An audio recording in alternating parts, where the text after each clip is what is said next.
Hello and welcome to the Ghosts and Folklore podcast. I'm Mark Rees, and on each episode, I investigate a different, weird, and wonderful subject.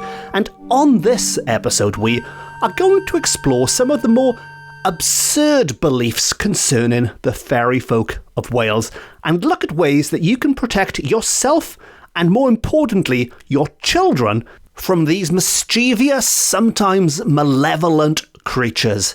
And these techniques, should you choose to use them, and I would not recommend using all of them, can also be used to repel such supernatural creatures as vampires, ghosts, and demons. And so, to begin at the beginning.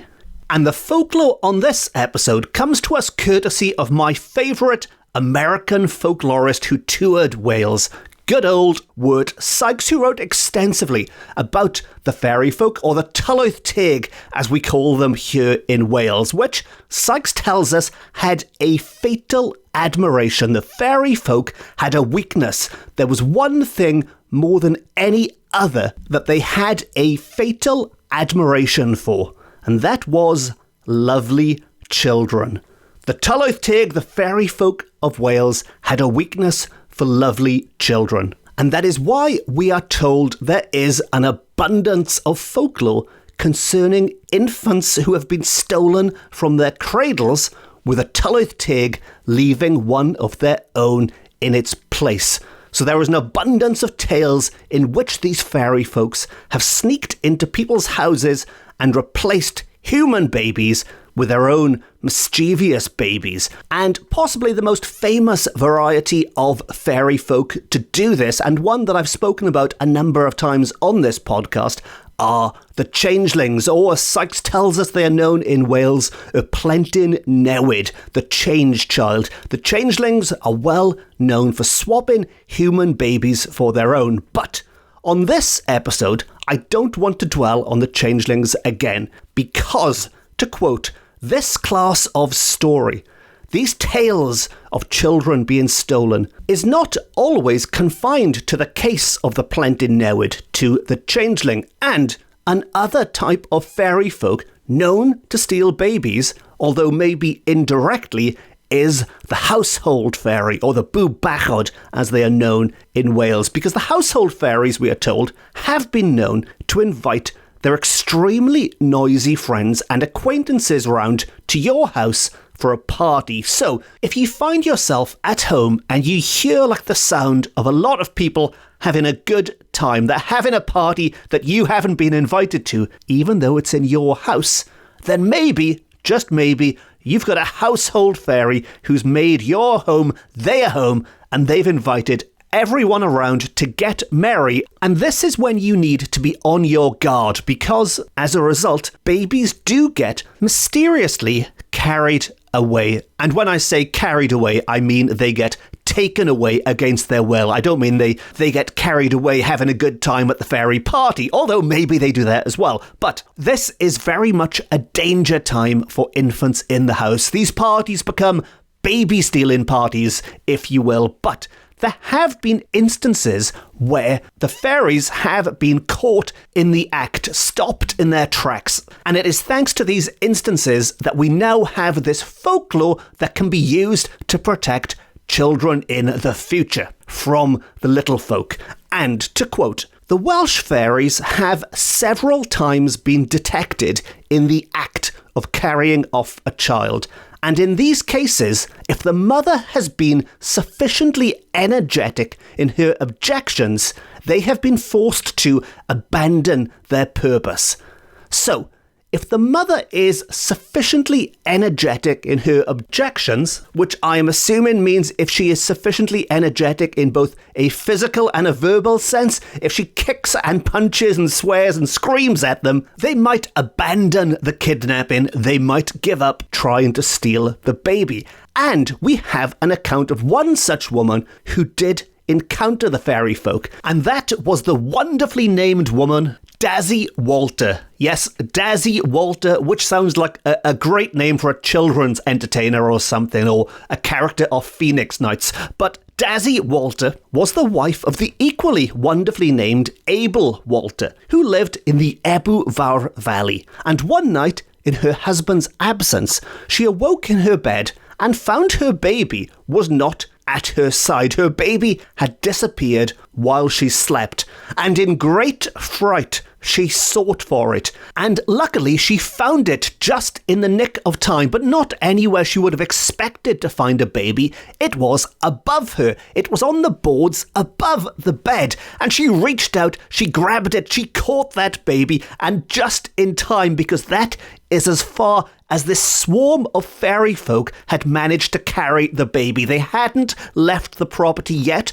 but they were certainly on their way, because that was as far as the fairies had succeeded in carrying it. So they were taking the baby upwards and outwards until she got hold of it. And in this case, her physical strength saved the baby by snatching it back out of their clutches. Now, another lady in the same valley, there must be something about this area around Ebu Vale, something in the water that attracts the baby-stealing fairies. But another lady, whose name was Jeanette Francis, was also in bed one night when she felt her infant son being taken from her arms, whereupon she screamed and hung on, and as she phrased it, God and me were too hard for them. God and me were too hard for them. So, in this case, again, it comes down to strength as well as a little bit of screaming, although maybe not screaming curse words, because this time she was calling on God's assistance, or she certainly credited God with giving her the strength to save and to protect her child, which is something I'm sure most of the God-fearing people of Wales would have done at the time. And in an appropriate little footnote to this tale, this son, this boy that Jeanette Francis had saved, and God had saved, of course, they were a tag team. This boy that Jeanette and God had saved subsequently grew up and became a famous preacher.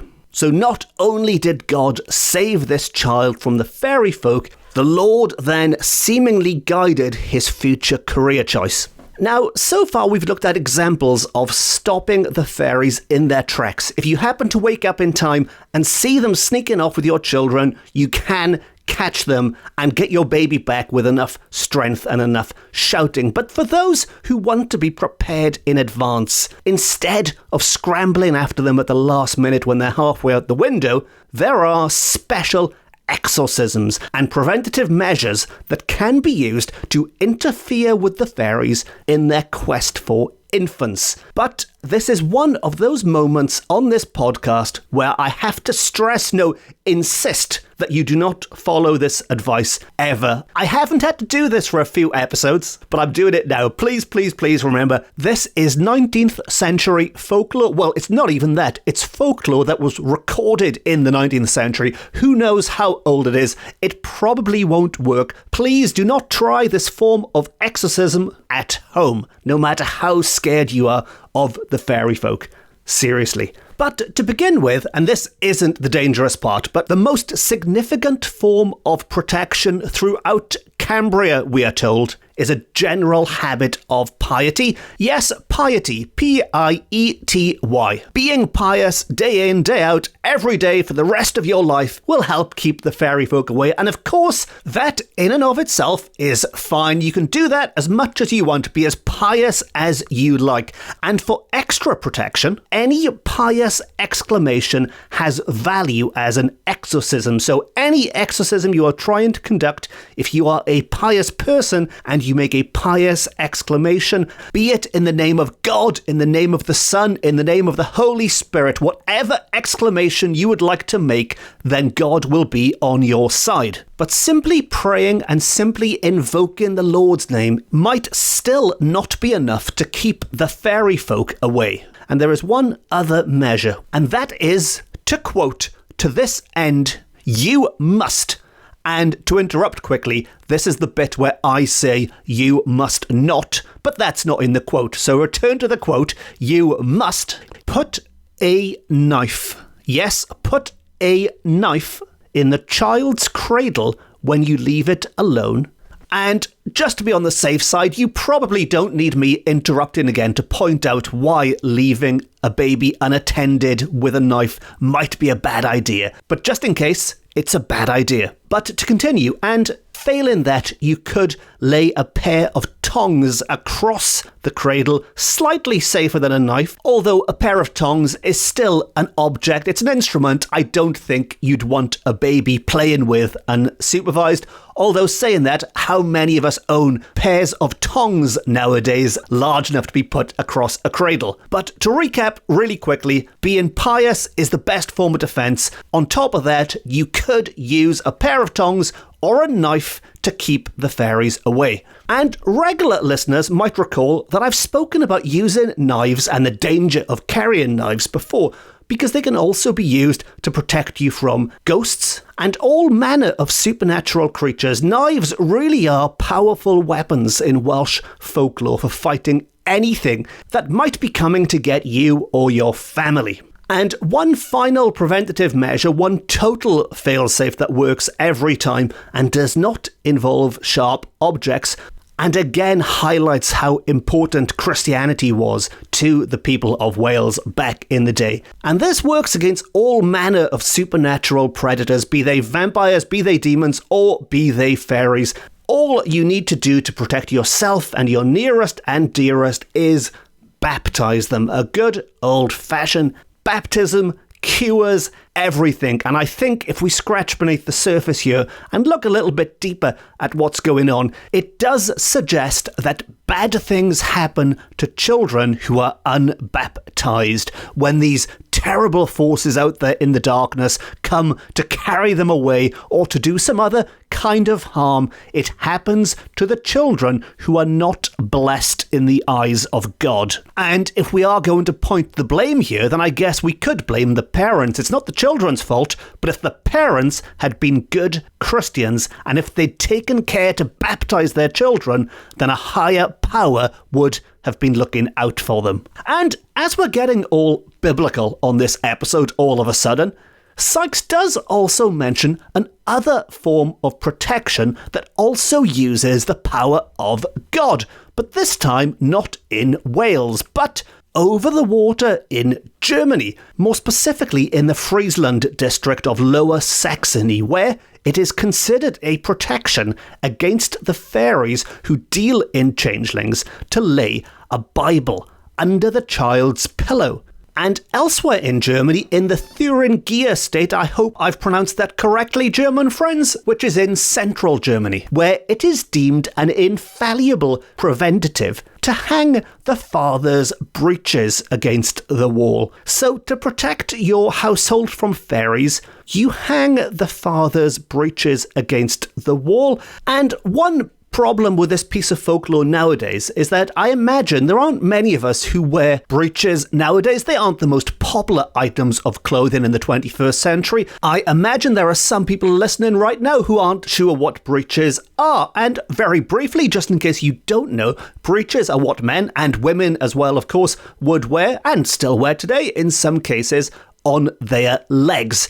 And they would reach from the waist down to about where the knee is, where they'd be attached to stockings or long socks pulled up to the bottom of them. And I guess the equivalent now would be hanging the father's shorts or trousers against the wall, or for my North American listeners, the father's pants against the wall. But that means something totally different in Britain. Please don't go hanging your pants against the wall on British soil. Now, at this point, you might be starting to think this is all sounding a little bit ridiculous. Even by my standards, this is all getting a little bit daft. What the heck was Sykes on about writing down this stuff? Well, Sykes, you'll be glad to know, even back in the 19th century, was not entirely taken in by all of this. In fact, while he didn't pass comment on the whole knife thing, that seemingly was fine. But the breeches, that was going a little bit too far. And to quote, Sykes says, anything more trivial than this, as a matter for the consideration of grave and scholarly men, one could hardly imagine. So as far as Sykes is concerned, Grave and scholarly men, by which we can assume he means people like himself and the kind of clever people who would read his works. And of course, that's not just men. Grave and scholarly people should not usually be wasting their time with such matters, should not usually be talking about hanging pence on the wall, but it is in precisely these trivial or seemingly trivial details that the student of comparative folklore finds their most extraordinary indices.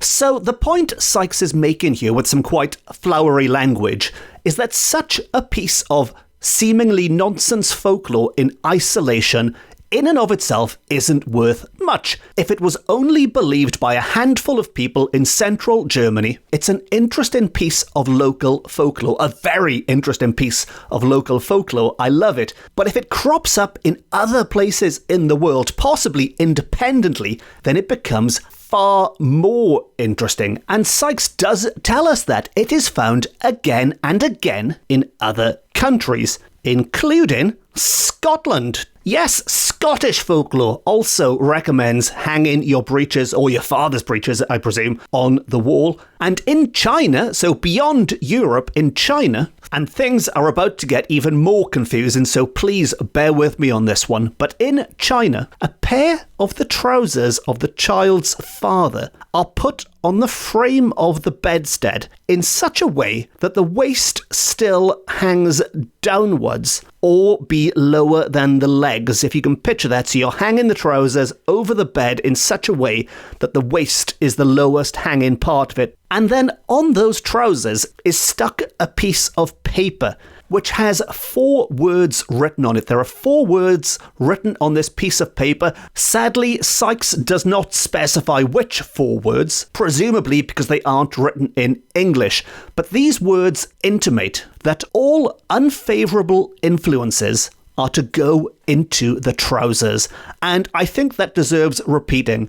All unfavourable influences are to go into the trousers. So anything bad should go into the trousers instead of afflicting the babe. And if I've understood this correctly, after hanging the trousers in such a complicated way that sounds a bit like origami, where you need the waist hanging down below the legs, you then leave a note for the fairy folk or for whatever mysterious creatures it is that you need to repel in China. Maybe it's the vampires again, maybe it's the demons. You leave them a note that makes it quite clear that whatever mischief they were planning, that mischief should now take place inside that pair of trousers. And I'll be honest, I thought that sounded ridiculous when I wrote it down, and it sounds just as ridiculous now that I've said it aloud. So I think maybe we should quickly move on from this strange trousers and pants and breeches section. And to wrap up this episode, as we're on the subject of slightly absurd folklore, just how seriously did people take it?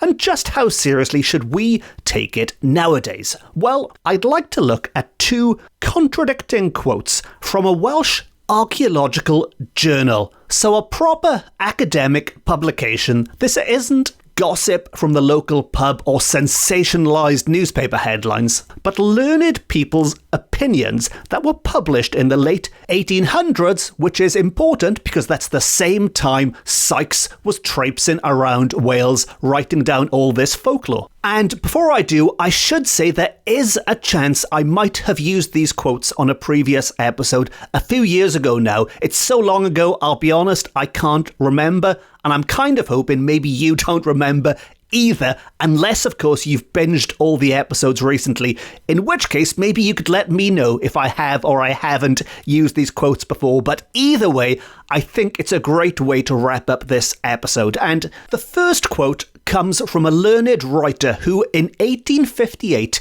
declared that the traveller may now pass from one end of Wales to the other without being shocked or amused, as the case may be, by any of the fairy legends or popular tales which used to pass current from father to son or mother to daughter. So, in 1858, this man of words is claiming that these tales that were passed down from generation to generation, this superstitious rubbish about ghosts and fairies and whatever it might be, has all but disappeared, and if it hasn't gone entirely yet, it's only a matter of time. But in the very same publication, and quite interestingly, 18 years later, so nearly 2 decades after that was written, no less an authority than the president of the Cardiff Naturalist Society, in an article about the ancient stones and monuments and camps that dot the Glamorganshire countryside,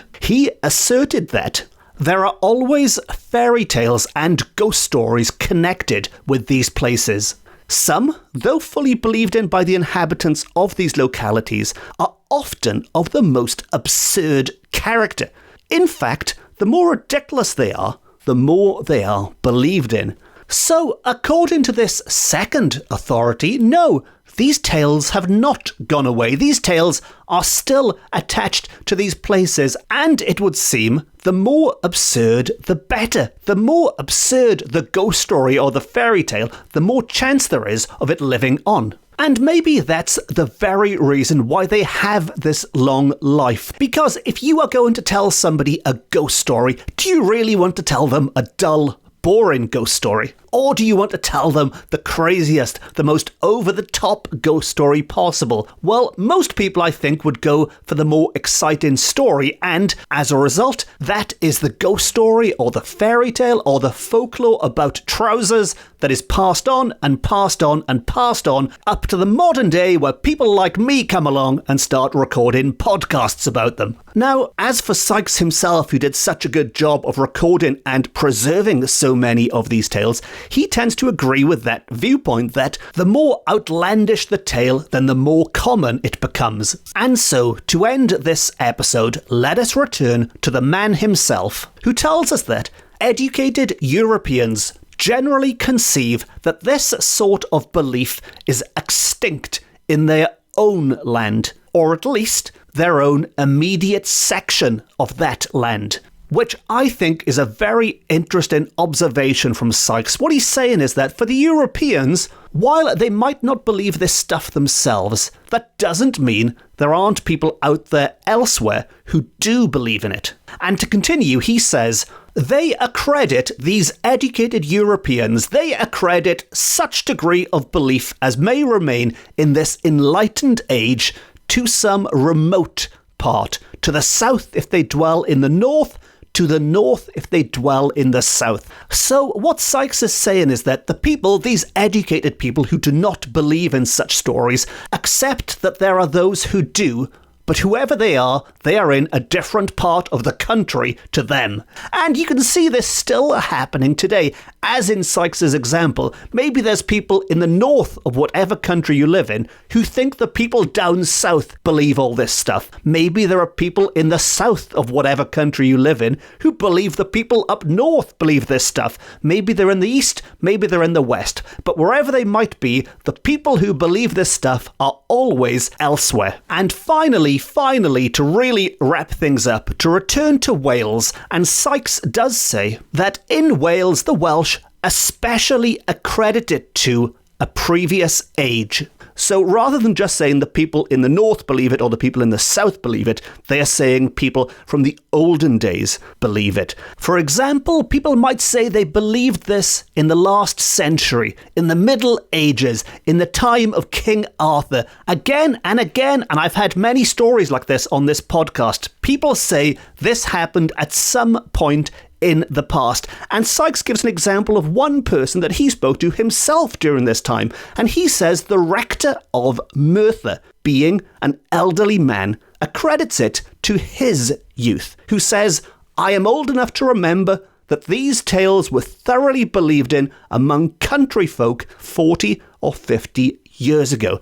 And I think if we were to go to Merthyr today, we could also find an old person who could recall in their youth that people also believed such unbelievable stories. So while they might be 100, 150 years apart, they are both saying the same thing. When I was younger, 50, 60, 70 years ago, people believed this stuff. Now they don't. It's always in the past, but that past is always moving forward. And I imagine in 50, 60, 70 years' time, people will be looking back at how people in our time, at how people today, believed that you could repel fairies with a pair of trousers. Well, you never know. Somebody out there somewhere might believe it. I guess the only way we can find out for certain is if I pop down to Cardiff Bay, find the TARDIS, and do a little bit of time travelling to find out exactly what bizarre, absurd folklore makes it into the future. And on that time travelling note, we've reached the end of another episode of the Ghosts and Folklore podcast. If you've enjoyed this episode and you haven't already, please consider hitting the subscribe button and you will never miss an episode again. And as I've mentioned, I've recorded many episodes now about the fairy folk of Wales. Too many to list, they go back years. But the most recent one, if you wanted to work your way backwards, which isn't a bad way of doing it, was episode 110, which featured the Gwyllion, the frightful fairies of the fog. As always, if you'd like to support the podcast, you can treat me to a coffee via my website, which is always very much appreciated, or you could just leave a nice review or a nice rating. And if you'd like more Ghosts and Folklore, you can follow me on social media. I'm on all the main platforms. And as well as this podcast, I've also written a number of books about similar weird and wonderful subjects, which are available from all good bookshops offline and on, and you can find a full list of them with links on my website, where you'll also find a shiny new link to the Ghosts and Folklore merchandise page. Yes, if you've always dreamed of having a weird and wonderful t-shirt, well, now your dreams have come true. Check that out on the website. And on that note, it just leaves me to say thank you very much for listening. Diolch and fawr iawn am wrando. I've been Mark Rees. This has been my Ghosts and Folklore podcast, beaming to you from Wales to the world. And remember, the next time a fairy tries to steal your baby, you can leave the knives in the drawer and you can keep your trousers on, because all you need is the word of God. Until next time, Nosta.